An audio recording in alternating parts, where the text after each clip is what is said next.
Hello বন্ধুরা, আশা করি সকলেই ভালো আছেন। আজকে আমরা সবাই মিলে দই বানাবো।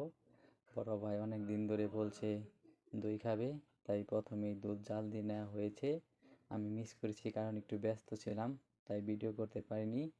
তারপর টক দই দেওয়া হবে। এই ফাঁকে দুধ ঠান্ডা করে নেওয়া হচ্ছে। টক দই দিয়ে দুধ এমনভাবে মেশানো হচ্ছে, মনে হচ্ছে দুধ ফেনা উঠে গেছে।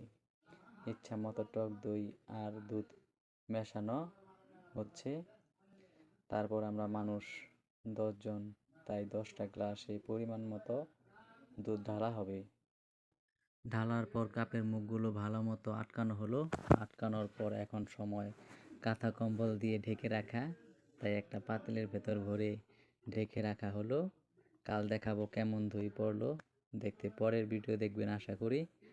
আর আমাদের মতো দই খেতে চাইলে কুরিয়ার ভিসা করে চলে আসেন সবাই।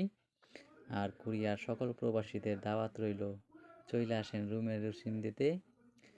কাল আবার বড় ভাই পার্টি দিবে, ভিডিও আসবে, সবাই দেখবেন আশা করি। বন্ধুরা, কমেন্ট ও শেয়ার করবেন সবাই। সকলেই ভালো ও সুস্থ থাকবেন। ভিডিও দেখার জন্য ধন্যবাদ।